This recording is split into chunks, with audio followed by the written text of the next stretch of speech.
Thanks for tuning in again to Benefits Brain Foods. Got a great episode for you today. One of our ones out of the archives. This was probably recorded 12 to 18 months ago. We spoke to Dr. Tanaya Mishra, who is currently in post as the Chief Human Resources Officer for Essar. And we spoke about how to get your business and your workforce future ready. So this was a time where there was a lot of unrest in organizations.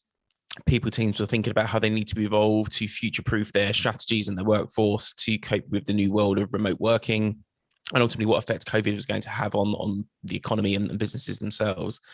And so we spoke about a few new concepts, things like a liquid workforce, which was something that I hadn't come across before. I found it really, really interesting. Thinking about how do you coach leaders and how do you enable leaders to have those difficult conversations as well.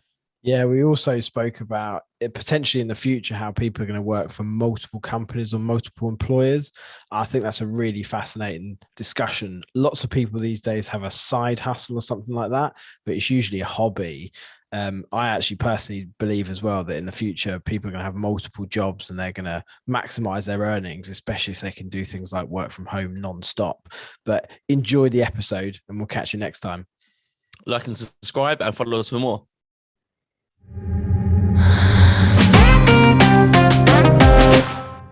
Tanaya, thank you so much for joining us on the show. I can't believe we finally got you. We had a bit of back and forth, didn't we? So I can't believe this is actually happening now. But Tanaya, honestly, it's really, really pleased to have you on the show. For those that haven't met you or haven't networked with you yet, why don't you tell us a little bit more about yourself for those that are listening? I grew up in a small town in Cuttack in Odisha, which is considered backward by some standard, but of course now we're a global village, so we've progressed. I was an odd little child, and I was busy plucking berries, and my mother caught me, because I was waiting for my elder cousins to come by, and that's how I started learning Odissi dance. And when I was all of, I think, 14, I post-graduated in Odissi dance, if you please. And then again, I was a naughty child, like I mentioned to you. So I started learning classical singing. And so I learned vocal, classical, Hindustani classical music. Oh, wow. And then, one day I had gone to, for one of these inaugurations, my mother was a professor.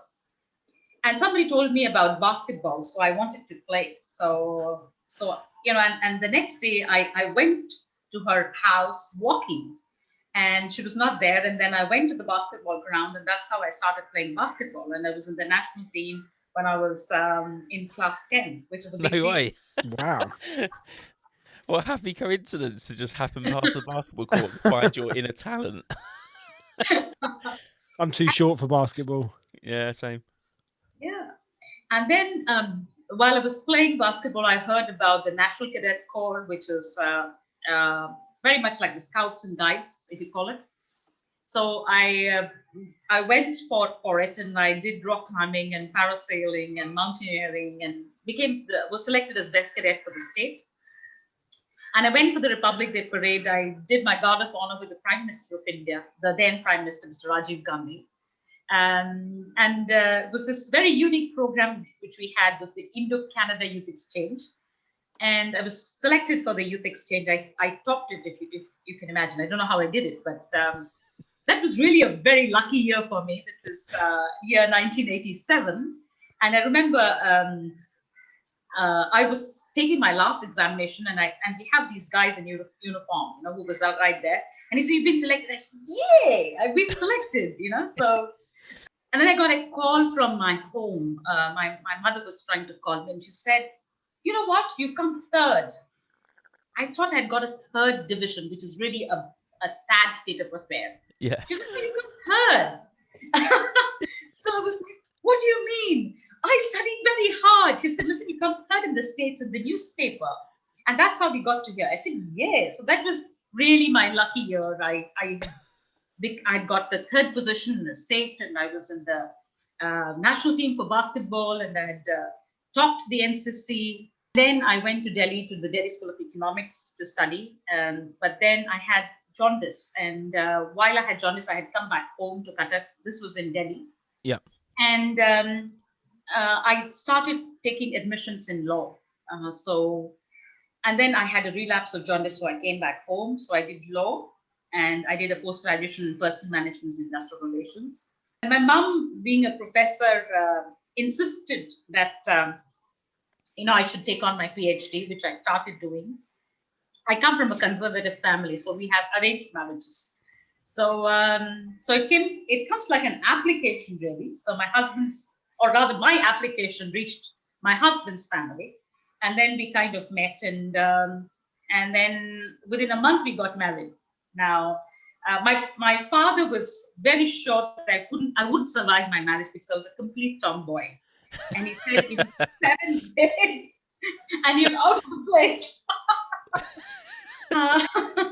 So it's been a long while. So it's not 7 days and not 7 months and not 7 years. It's 25 years was last year. So amazing. I'm 26. Congratulations. Yeah, congrats. Thank you. And so we got married, and we have twin boys who are mechanical engineers. Wow. They will finish their graduating this year. So that's kind of family. I would not be doing justice if I didn't mention my four-legged son, Shuffle. Yes. All of six. Where is he? Is he in the room? He's around somewhere. So that's personal for me. Professionally, I've done different industries. I've really gone with the flow.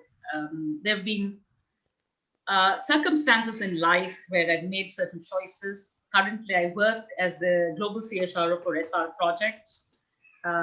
Technically, we are based in Dubai. I hop between Dubai and India. I've done different roles and I've been a head of HR for retail, Shopper Stop, lifestyle. I have done State Bank of India life insurance. So I've been there and done quite a few things as I've chugged along in my career. Yeah, I mean, Wow. part of me was thinking, I just want to listen to this story a little bit more. And I'm like, I'm gonna have to ask some questions in a minute, but I find it fascinating. And you also won a number of awards, haven't you? So I noticed when we were kind of checking you out online, you had a number of awards around India's best CHRO, I believe, was one, and Asia's 40 most aspirational women HR leaders in People Matters in 2018. Is that right? Yes, that's correct. Massive. So huge Well, congratulations on those accolades as well. I mean, based on that background, it sounds as though you've earned it. yeah. So that's absolutely incredible. So honestly, there are so many things that I want to ask you, kind of based on your experience, and I think probably if I had to pick where to start, quite interested in your time at Accenture. And one of the things that kind of jumped out at me was you were the driving force behind the kind of future ready agenda. And part of that was enabling the liquid workforce model across, I think was it 140,000 employees or something similar. So, pretty significant project. And I think, where we are now as well, it's also quite relevant because people are thinking about, the future of work. What does that look like? What do they need to adapt? But I don't think I've ever heard of a liquid workforce model. So tell us a bit more about that. What is a liquid workforce model? What is that? Okay, so let me share with you. So I came from a brick and mortar industry of JSW to a digital technology industry of Accenture. I remember calling myself, everything was online. So I called myself Alice in Wonderland because I had no clue of what was happening and everything was online. And I was so like, hey, let's go there and just pick up a phone and you talk, and here it was, everything was, people were all over the place and you had a lot of people, but it's like saying water everywhere, but not a drop to drink. It was a bit like that. So when I got into Accenture to lead employee relations and policies, it was a very, very good journey because I think the portfolio was, somewhere at its bottom when I first joined. And it was a very interesting journey to make it an aspirational portfolio because the employee relations my colleagues call themselves scavengers, and considering the kind of work that you do, it's a very here and now, and it's a very stressful because you're into investigations. Uh-huh. So when I got this portfolio of Future Ready, I wasn't very sure what it really meant. And I spent a lot of time. And there's something called stewardship, which is one of the Accenture values. And you don't really see people, but they're there behind who help you. And that's how I really got to understand Future Ready. What Accenture was trying to do, and what they do very well, is they plan well in advance. They're very ahead of their times.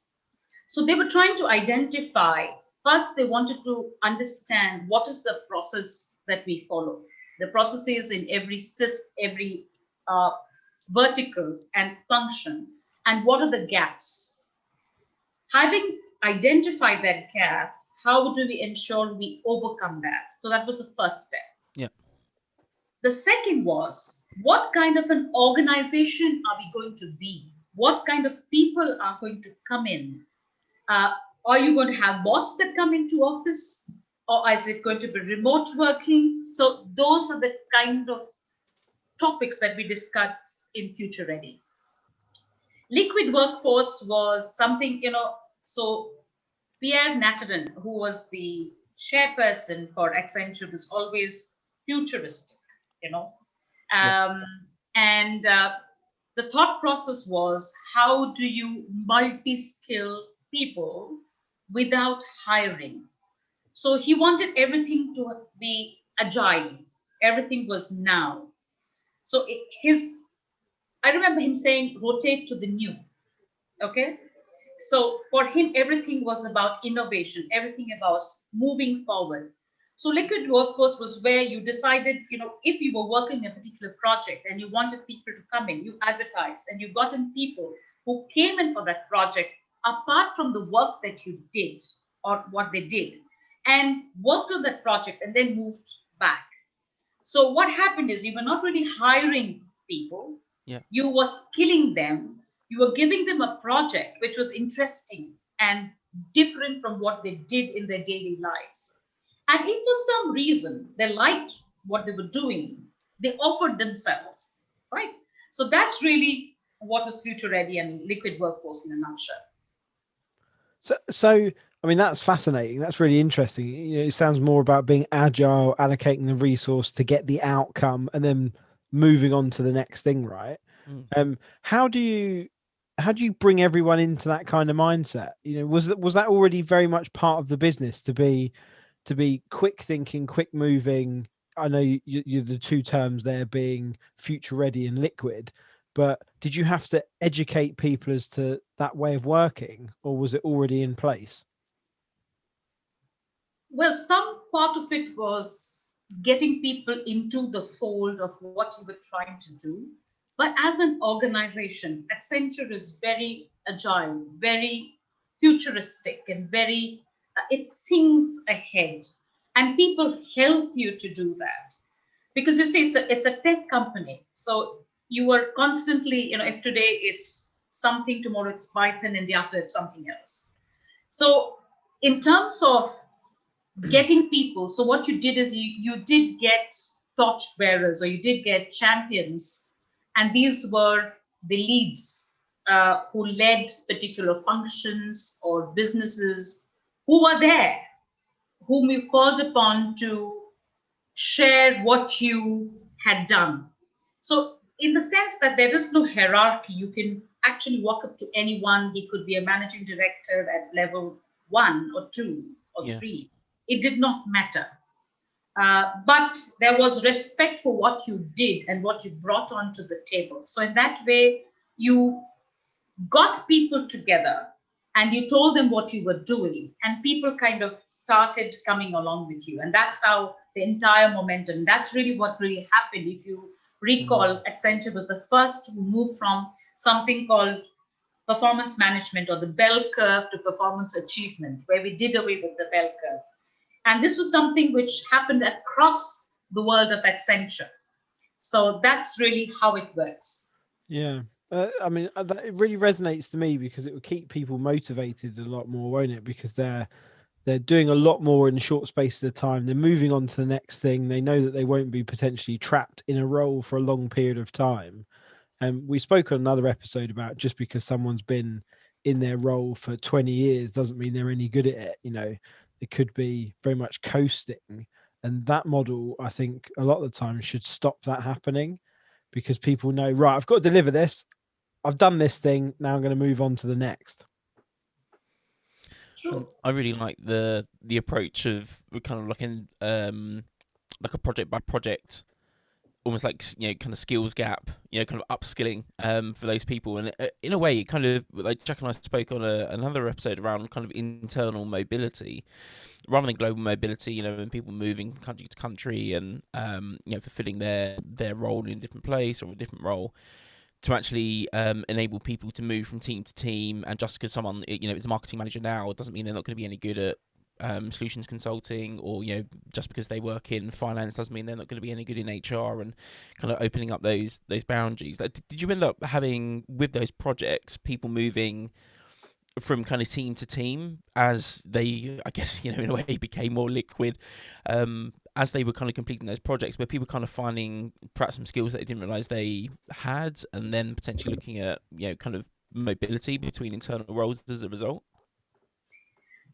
Look, I think it's a bit about the model or workforce planning, as we call it, in terms of what kind of model really works. You have a set of people who work from home who are individual contributors.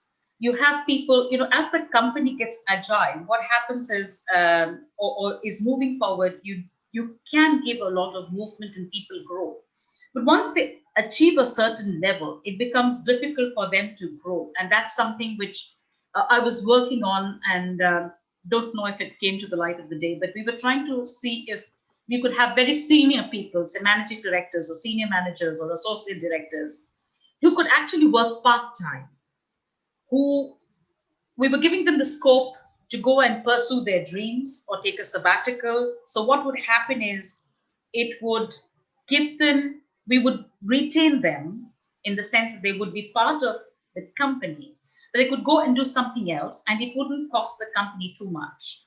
That's also something that we worked on. The other things that we worked on is how to share a seat, how do you have working mothers come in, how do you ensure that you have the pipeline of LGBTQ people coming into the organization.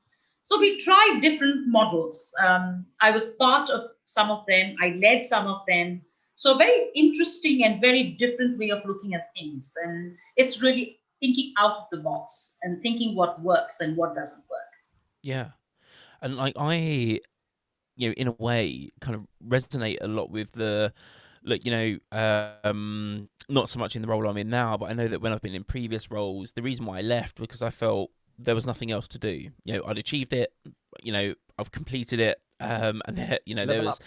therefore, yeah, right, and there was no further chance to level up, as Jack says, and I was kind of working underneath this kind of glass ceiling, and that's why I moved, because I wanted to go and find a new opportunity. And, you know, as a result, obviously, you know, I took my knowledge and skills and everything kind of outside of the business. I think it's quite interesting, you know, particularly where you were talking about senior leadership, because obviously the cost of them leaving is significantly more than allowing them freedom, right? And chances are the output, because of the flexibility you've given them, isn't going to be detrimented too much, right? Because they're still going to be hard workers. They're still going to be obviously fully engaged with the business, and chances are they're still going to hold some form of accountability for the output as well.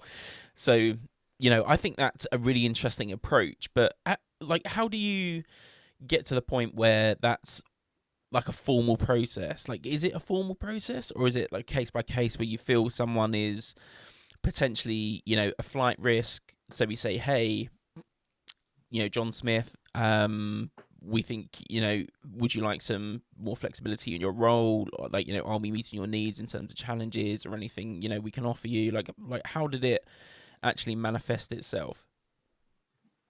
Look, there is one size doesn't fit all. And in large organizations, what really happens is you get a flavor of different things because you have choices of moving to a different country, to a different portfolio. within the same vertical, different roles that you can do. So that's one flexibility that one has. But having said that, there could be certain schemes that would be introduced. For instance, this could be a scheme for senior employees to either take or not take. I'm not very sure whether they implemented it. We were working on it because it meant a lot of cost because these were very senior, significant employees. The other thing that we were trying to work on is whether we can offer the senior leadership to a consultant outside who could then outplace them. So that was another possibility. The other thing was obviously individual, saying that, look, you're not doing a great job. Maybe we see what you can do and we advertise. So there is something called the bench, where people who probably need reskilling who go to the bench, but that's really for a little bit of a junior, mid-size, and they decide what they want to do in the future, and they take interviews, and there is a certain shelf life. Of course, the shelf life for a BPO is different from the shelf life of somebody who's on the bench from a technology person. But they kind of take interviews and decide what they want to do. So it's more of, or maybe what happens is the process that they were working went away. Sometimes we had a bit for kind of a model where the entire chunk who were trained were sent to a different company altogether, or sold to a different company. So that was another model. Sometimes we also advertised internally. So people that you wanted, you picked up people, you interviewed people offered themselves. So this is the internal job posting that is. So there are different kinds of models, so. Makes sense. Yeah. I think very much that's kind of the attitude now of, or should be the attitude now of, kind of today's workforce, is people need that flexibility, right? And I think particularly where, people are now more remote, like we were having this kind of, future kind of predictions conversation previously, and one of them was that actually, people end up working for multiple companies. They might have multiple employers, and again, they're measured on output. They're not measured by their contract and their 9 to 5 and clocking in and clocking out. It's almost like an evolution of this kind of contractor based role. So I completely agree with that, and I think thinking about those sorts of things back in 2015, I think certainly would have been ahead of the curve. I think now people may be starting to think about it. So certainly to be 5 years ahead is pretty innovative, right? And it looks as though there were quite a few kind of innovations you had at Accenture, and one of them you did mention, but I didn't want to stop your flow. But I definitely wanted to ask you about, which was the elimination of the bell curve, and that then enabling you to going to innovate on kind of HR kind of process and change management, right? So tell us a bit more about that. So why, for instance, did you decide that the bell curve wasn't working, and and that something had to change? Like, where did it start?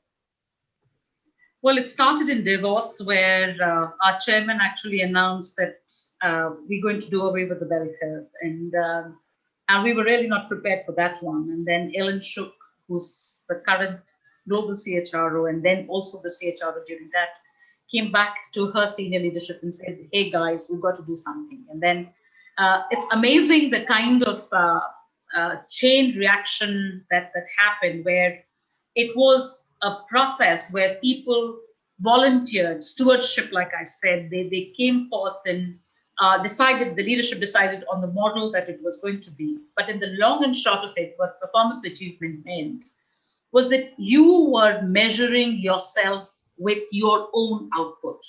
You were not being compared with somebody else's output. So the thinking was that as a professional, you have the ability to perform and move in the career curve, and you got rewarded as per your output.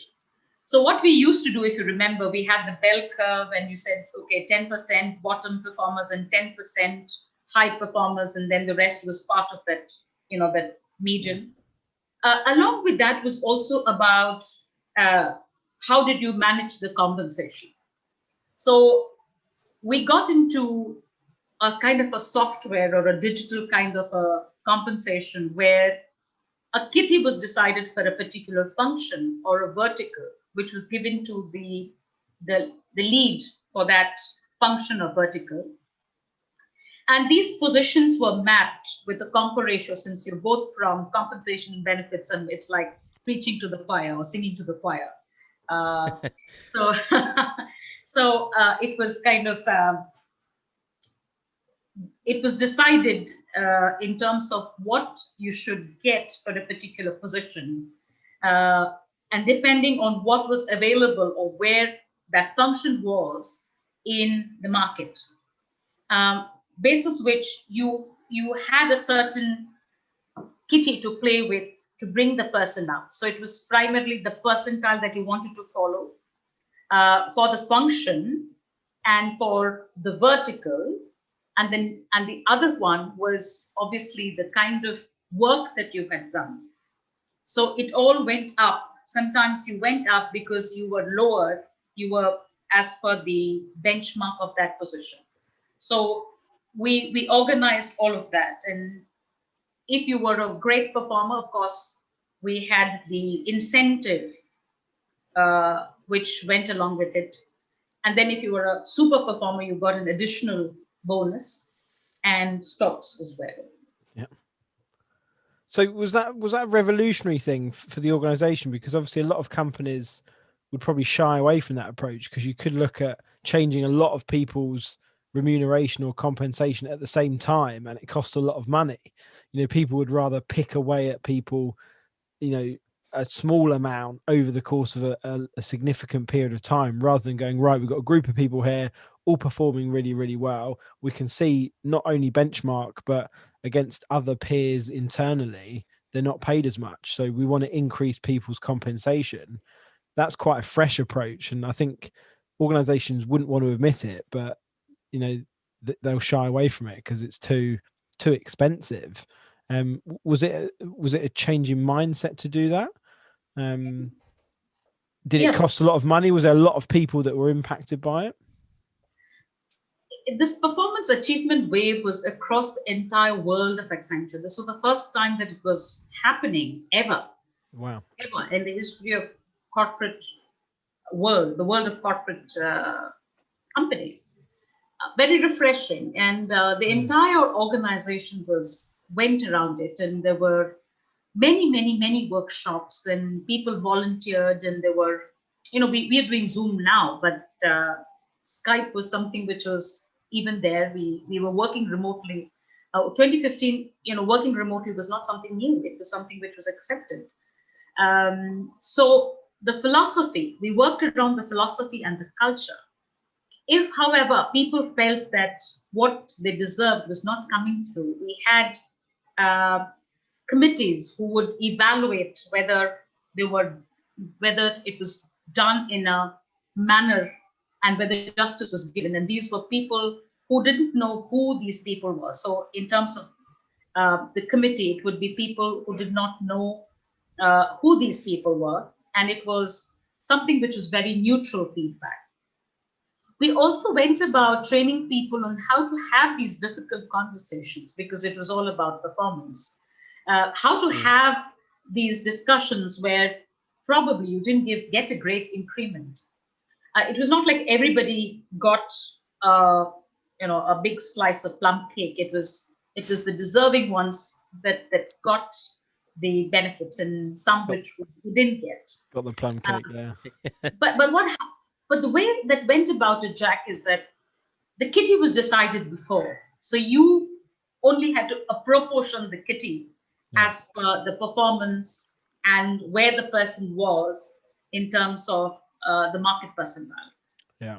And that part of it's very common, I think, but the secondary part of it that you're talking about is much more fair and equitable amongst the people. And I think that's the key thing. But I think lots of businesses would go, wow, like if we did this to everyone, it would cost us a lot of money potentially. But different sectors and different people operate in a different way. I just want to ask very quickly as well, and this may be going off a bit down a different avenue, but when you're talking about enabling potentially managers and leaders to have those conversations, how detailed did the company go? Was it like a rollout of here's a load of guides, or was it more face-to-face based kind of coaching? We did both. So Yeah. it was a lot about face-to-face coaching on Skype, where we first as an employee relations team discussed as to, so it was taking the business partner, the HR business partner, to understand what kind of issues are going to come up. So the HR VPs would say, okay, this is what we are seeing and this is what we expect. We would go back to the drawing table and then drawing board and discuss what kind of questions would come up and how do we resolve them. And we did this entire module, and then we coached layer by layer, because the managing directors, the associate directors, the functions, the vertical heads, and then we had modules that we rolled out for people as a ready reckoner. So it was something which was done across the organization so that people knew what they were supposed to do. Yeah, my personal opinion on that is that the coaching part is really critical, because as much as it's nice to have an indication of the direction you should be traveling in, you can't learn how to be a leader or a manager or have those difficult conversations or positive ones by reading a piece of paper. It needs to be practical. You need to, be able to have an interaction with somebody to do it. What was the outcome? So, you've been through the process, you've the bell curve is no more. And we're, having a look more at these kind of individual metrics and output, and therefore, compensation upon individual performance. So what did you see? Like, what happened once that was in place and that model was implemented? Did you see kind of much change with employees or with the business? I think people started feeling more wanted, or they saw themselves being recognized for what they brought to the table, because they were being evaluated against themselves. To be honest with you, yes, there is a team that you have in mind, but you know what the department or the function is supposed to perform. Yeah. And you also know the role that each one is playing, the benefits or the good and the bad, and or the development areas or the not such development areas. Vis-a-vis saying that, as you're part of the common mass, and then you put into a bell curve, and this is what you get. So I think it brought a lot of positive vibes to the organization. People saw merit in what was being done. And a lot of detailed working then went into this aspect, because then it became like a Six Sigma kind of thing, where there was no room for errors, So it went into a pilot mode after some time, but there was a lot of movement around change of culture to sweep the entire massive organization that really happened, which was interesting. Yeah, it does kind of need to be part of a cultural shift, right? Because to Jack's point earlier, it's very much, in my opinion, kind of seen as something that's a mindset in terms of how you approach performance, and not just marking yourself against the lowest common denominator and therefore you're in the top 10. Actually, it's about your individual performance, your own benchmark, your own lowest common denominator, personally, right? So look, I'm keen to ask you about one of the other topics I guess that you were involved in at Accenture. The reason why I'm interested in asking you about this is because I don't think I've ever seen conduct and gamification used in the same sentence. And so one of the topics I think could be really fascinating is to ask you about how you went about the rollout of I believe it was called Conduct Counts, which was one of the projects that you worked on during your time at Accenture, which is all about kind of supporting the kind of ethics and values of the organization and the compliance of them. But you did that using gamification, right? Is that right? Yes, absolutely. We need to hear about this. Yeah. So conduct counts is something which Accenture holds very, very closely. So there is a certain way that everybody is expected to behave as they come into the organization, immaterial of the level that you are in. Everybody is respected within the organization. Conduct counts is something a little like what we do in the employee engagement survey, so that we understand what people are feeling. But it's also to find out whether, as an organization, they see the culture of openness, whether they feel threatened, whether they feel safe. So it's all about that. So what we did is we discussed this, and we got into gamification of where people use we had them in our cafeterias where people could come and so conduct counts also has a message which is about behavior, which is about how you're expected to behave, how you're supposed to respect other people. So we had these games that we set up in the cafeteria, and we had people play those games.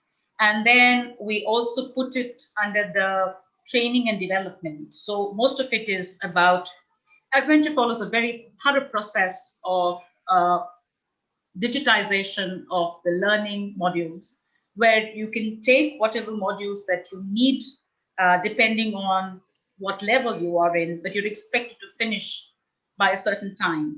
If you don't, then obviously you don't get your rating and you miss out on promotion and everything else. So we also introduced that conduct counts as a game where people would kind of work on those and see scores for themselves, because look, it's a very large organization, and it's really a smelting pot of different kinds of people and different kinds of companies and different kinds of cultures. And it's about ensuring that everybody feels safe, everybody has a certain way of working, which is respect for individuals, respect for their supervisors, and the way they come to the organization. So this could only be done if you do it in a fun way. And then once the conduct counts is done, it's a big deal because there is a rollout across the organization, and every vertical, every function goes through this. And then we work on some things where people are saying that this is what they're not comfortable with.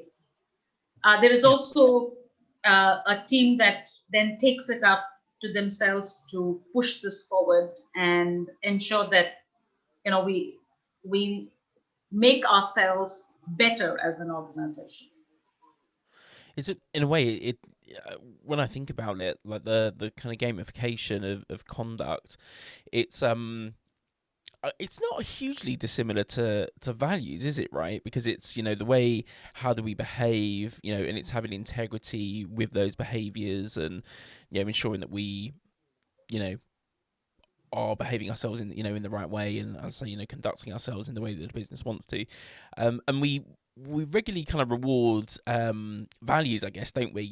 So reward and recognition programs, it's quite common for us to see people getting vouchers or some sort of nomination within the business for, or at least a pat on the back anyway. Yeah, right, in front of their peers, which is it does go a long way, but for supporting the values. But I guess actually conduct in that sense does breed that kind of behavior and almost like the well-being of other individuals, right? If everyone's behaving in the right way, I think you use the term being able to feel safe at work, and ensuring that everyone is treating each other with the right level of respect and all that good stuff. So actually it does, whilst I haven't heard gamification and conduct in the same sentence before, like when we've kind of gone through it, it does actually make a lot of sense. So yeah, I really do agree with that. How long was that in place for, that physical gamification in like the cafeterias and stuff? So we normally ran it about 3 to 6 months prior to launching of the event. But aspects of it is still there in the training modules, so that people are constantly reminded. Wow. Conduct counts is something which happens once every year across the world of Accenture. Of course, I was responsible for Asia Pacific, so but that's something which is very important, because a certain kind of behavior, if exhibited, which is not in line with the organizational values, could end up with people actually being asked to go. So that's how thorough it is. Yeah. It's also very different because I've done some research into this before and how gamification was such a buzzword a few years ago. How do you roll this out in a company? And most of it is virtual based. And there was quite a bit of research done about how much more engaging physical gamification can be and how you get a completely different set of outcomes. So people feel a lot more connected. There's competition, but it's healthy. Much more people engage with it, but you can't necessarily roll it out to the whole workforce at once because it's in a physical place. It's often very gimmicky. And lots of companies bring in an external company to do it, and it can only be run for a short space of time. But if you're doing it for 3 to 6 months, you're certainly harnessing the power of it a lot more, and hopefully lots more people can get involved in it. And the problem with that virtual gamification thing is it's pockets of single engagement of the individual, and people aren't collectively growing together as part of it. There's not many case studies out there, or not many companies who are demonstrating the example that you're talking about of sustained physical gamification for a period of time, and about quite a difficult topic. Like Matt said when he first framed it, we've not heard conduct and gamification in the same before. If you were to just go values and gamification, I think that's common but still difficult. Conduct at the same, like, I don't know if I'd want to even go there. And what were the games? I'm intrigued. What games did they have in the cafeteria? Well, virtual games. Okay, so it was the cafeteria was more like I don't know what they call. You had these little rivulets, and you had these. You had these little sticks, and then you send these balls rolling. Oh yeah. I know what you mean, like the kind of maze, and you. Yes. Yeah. Nice. Yeah. I love them. Yes. So we had some things like that physically, but digitization, we would have these models, and then of course they went through it as a module, and then they took their pick. They had to have 100% to pass, otherwise you go back to do the module once again, and you were expected to do it, so there was no other way that you wouldn't do it, so you just had to. Wow. I mean, there's part of me that feel, how do you make it truly universal in case there are people that are naturally not built that way to do them? But I really, really agree with what Matt said as well, actually, around mindset, because what we're talking about here is something which isn't entirely in the culture box, but it's very much in the business best interest. And we're talking about processes here, and outcomes, and strategy, and values, and development of people. But you can totally influence and change the way the direction an employee is going in here, which you can't really do with culture. As a company, you can enforce this change as well.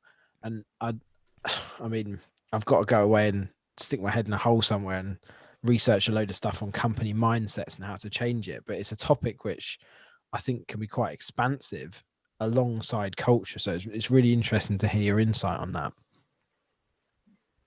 Well, so what's interesting is that in Accenture, they pick up themes which are very global and ensure that it's implemented. One would be, say, the POSH agenda, where they ensure that everybody who's there has to go through the module. In fact, if I remember last time, it was some 98.1% on and I'm talking of Asia Pacific, on a population of about 300,000, which meant that the systems, it's one to many, so it has to be digitized, and it has to be in a manner that people have to do it. So you would probably have a pop-up in your mailbox or a reminder that this was coming up and you needed to do it. And also a bit of should I say, the stick, where if you didn't do it, then you didn't get your increment, and you didn't get your promotion, and the rest of it. So it was expected, and that's probably the carrot and stick approach in a very rudimentary or a crude manner. But it was something which was encompassing the entire organization, because if you have to move forward as a team, where are thousands and thousands of people from different countries, from different companies, from different cultures, who are in this organization, then that's probably the only way that you bring that in. And of course, you can then move on to apps and stuff like that. But it's about ensuring that there is a certain framework which is in place to push the organization forward. Yeah. And I think tying it to bonuses and and payments is definitely one way to get people's attention Immediately. They're going to do that straight away, aren't they? Yeah, they do that. They do that at companies I've worked at before. It's like, you haven't done your survey yet, and I was like, oh, I'll do it later. And it was like, oh, you might get paid. Oh, quickly log on, and all of a sudden it's like 99% complete. Yeah. So I know that when we, God, it was, I can't believe how long it was ago now, but when we had our kind of first intro call to have a catch up, and one of the topics that we spoke about that we haven't yet done on the show is around kind of mental health, right? I know that's kind of a really big topic for you at the moment at Essar, and I know that you had touched on it as well at Accenture. And I think one of the points that I thought was quite interesting was your use of kind of big data to help drive the kind of mental wellness agenda. So I'm really interested to understand exactly what that is, and kind of what kind of data points you use, and kind of how that looked. But tell us a bit more about what was that kind of mental wellness agenda that you were driving for. Look, if you do a little bit of research, the organizations going forward are going to spend trillions of dollars on mental wellness. If you look at us, you and me as employees, or what we do, is that earlier we had something called work-life balance. That became work-life continuum. To now, I think where it's just not there, So Yeah. Which means that each one of us, as we move through the corporate career, have a lot of pressures which come from what we do as professionals, because as organizations expect more and more out of us, it's expected that we are able to perform better. But that doesn't mean that you're not part of a family, which means that if you're a spouse, a husband or a wife, then you have that much pressure from the family to engage with the family. And if you are a parent, then to engage with your children. And so, which means that each one of us as human beings has a lot of pressure.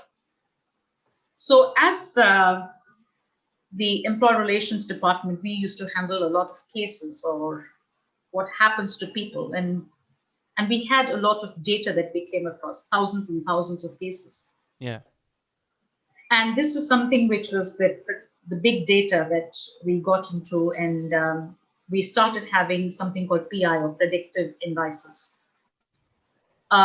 And we used Tableau to try and understand what is the pattern. Look, usually we use Excel folders. We all did at a certain point in time. But as we got into analytics, or digitization of data, as we call it, or data analytics, we found certain trends. We found that probably if employee in Chennai, you were more likely to commit suicide. And why is that? The reasoning is that because you probably came from a tier 2 city into a tier 1 city, you were for the first time on your own, where you had the freedom to do what you wanted to do. And you felt that you need to change yourself, because you came from a conservative family where probably you ate vegetarian food and slept by, say, 9 or 10. Now you were working in a multinational which had shifts, and you were meeting up with friends, and it was free to go and drink and probably have a girlfriend. And, so it was a different kind of lifestyle altogether. Yeah. And people couldn't really cope with it because there was peer pressure. So that's something which we found. So through this, we were able to kind of proactively take actions by analyzing the data to see which city, which facility is likely to have these kind of cases. Or for that matter, we found that people in Pune are more likely to be depressed because there was the huge pressure because they had left their families and they had come to the city and they had probably studied there and got married um, and the work pressure was so huge that probably you'd have more depression. So this is the kind of depression in the technology world. In the more modern day world, as we had COVID, in Essar, we found that people who were in the sites where you didn't have families and you suddenly found people who were down with COVID, how do you ensure that you provide a do-it-yourself kit to help them through this? How do they find, inspiration to hang on to whatever they did? So they didn't work remotely. They were on sites, putting up tanks, putting up rigs, putting up airstrips. So this is a very here and now kind of a thing where they're away from their family. So how do you ensure that you motivate their people, and how do they know that they're getting depressed? Yeah, and I know you've just mentioned obviously a really serious example there, but it's a real example, right? And it's how data can effectively get you to a fantastic output. That kind of output of understanding that scenario is, priceless, right? Yeah. So the concept here, you're talking about using large sets of data to get to specific points and what the data is showing you. Is that a manual analysis process, or is there any automation within it, or are you just taking huge sets of collected information and analyzing it, or are you running it through different models, different programs to identify those trends? It's a bit of both, because you are using data to throw up data points which help you to take informed decisions. Yeah. For instance, if we knew that suicides are going to be in, so then we quickly went on to have these modules where we train people on how to see these signs of what is coming forward, and how do you therefore take proactive steps. What is it that you need to do to gear up for the situation? How do you train people and stuff like that? So it's a lot about taking informed decisions where one is if you find a certain pattern in the data that data is throwing up, then you are in a position to take certain proactive steps for the organization. Yeah, that's correct. Yeah, as a human, right? Because you've got to add the human element to it, don't you? It's going to take human interaction to potentially deal with it. Mm. Absolutely.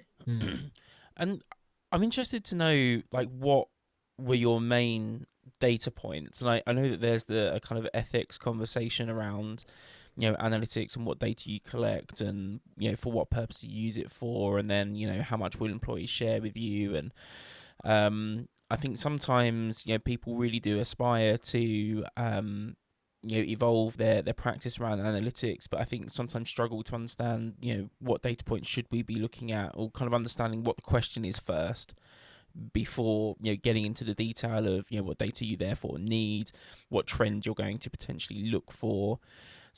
So first of all, where did you start? Kind of what data sets did you initially kind of set out as kind of key components of that kind of total analytics approach to mental well-being? So so there are quite a few things that we did. We did also design thinking to try and understand what could be the source of data. Also, we have different kinds of issues that come up. It could be around performance, it could be around harassment, it could be around prevention of sexual harassment, it could be around people being rude. So different kinds of points that come in, which we then put it into a database. And then the database, we use Tableau to identify and find out proactively what is coming up. Yeah. Basis which we then decide what are the proactive, preemptive measures that we take as an organization. I love that, and I don't think I've like a lot of people talk about kind of mental well-being strategies, but I don't think anyone is. Oh, I'm sure they have, but we haven't heard many stories around people using those big data sets to therefore identify what is it that's happening to drive the strategy. I think more so now, people are looking at the fact that they know they need to do it because everyone else is. We know that mental health and suicide within men, for example, is something that's quite kind of prevalent and topical now. So again, people are reacting to that, but I think that's the key point, right? It's reacting, and I think the way that you're approaching it, in being a little bit more proactive and having that analytical approach to have the foresight in terms of what we can predict could happen if we don't take action, and doing it now to stop those events occurring, I think is very much the direction that we need to go in. And like, what kind of other, I guess, kind of outcomes, or kind of what patterns surprised you potentially once you started to look into the data and some of that kind of information was surfacing itself? Was there anything that kind of surprised you in the data that you were analyzing? So let me share certain things with you. See, you and I are users of Google and Facebook and all that. But do you know that there is some young person somewhere who's actually going through volumes and volumes of screens to find out things which are very violent, things which are maybe porn related, or things which are not normal. Mm. And can you think of what really happens to that professional as he or she, probably all of 18 or 21, is going through, and what it does on the psyche? Yeah. But that's reality. And this is all happening, which you and me don't really see. And the tendency of someone like that to commit suicide or to have erratic behavior is quite normal. And what an organization can do is probably do the employee assistance program, or EAP as they call it, which is the psychiatrist coming to the floor or to visit you once or twice and saying as an organization, hey, I've done that and it's done and dusted. Or you could be an organization who has the CAP and takes the matrices and says, oh, this is what it is. But this is all very reactive. As we move forward, what is it that we need to do to move forward? So, and taking preemptive actions to ensure that all of these sad events are avoided. Yeah, awful circumstances, and I think it's about proactivity for sure. It's also about action for me. Lots of organizations talk about it, or they tick a box by doing something minimal, but they're not actually taking proper action. And that, for me, especially expands across a lot of other things at the moment. And it's not just supporting people's mental health, but it's supporting physical, financial, it's supporting all the areas of diversity and inclusion. Identifying there as a problem within a company and taking an action to resolve it, rather than just either talking about it or putting in place a solution in isolation and they think they're done. And that I see a lot with EAP. We've got people with mental health issues, put the EAP in, they can ring that and it's done.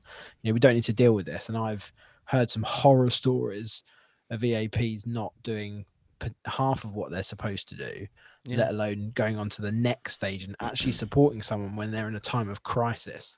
And the circumstances you've outlined there are people in, crisis, life-altering events. And there's too many organizations who just don't do enough, and that's the problem. So it's proactivity and it's action for me. Yeah. And it's also something which stays with you, and it can be mentally quite sometimes devastating as well, as somebody who's trying to work. So I quit Accenture a long time back. 2018 November was my last. One of the cases that I was handling was a lady who was a lesbian, and which was fine. But she used to think that the organization is after her. And I remember my global lead telling me to take look at her and take care of her. And she finally decided to quit, and she was to have this premonition that somebody's coming and using her credit card and stuff like that. It's very difficult to handle situations like that, and you've got to be very empathetic, and you've got to be sometimes it really sucks your energy sometimes. Yeah, I bet. And she quit, and then the note that she wrote was, "You blood-sucking vampires," Beep. kind of note. Yes. And if that wasn't enough, I saw her on LinkedIn writing to me saying that, the ex company, whichever it was, destroyed my career, and now I'm completely destroyed, and I want you to help me. You were very empathetic. And I was like, oh my God, it doesn't do me, does it? So those kind of things also happen. So it's not an easy job at all.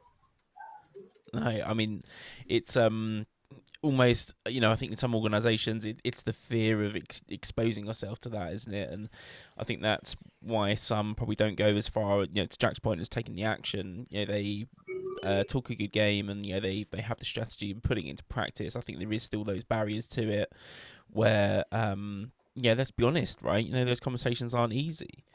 But that unfortunately is part of life, and they are just some of the things that we have to manage, as humans, dealing with people, kind of based processes and and policies and well-being, and unfortunately that's kind of part of what we do, right? So I mean, I can't believe we're already out of time.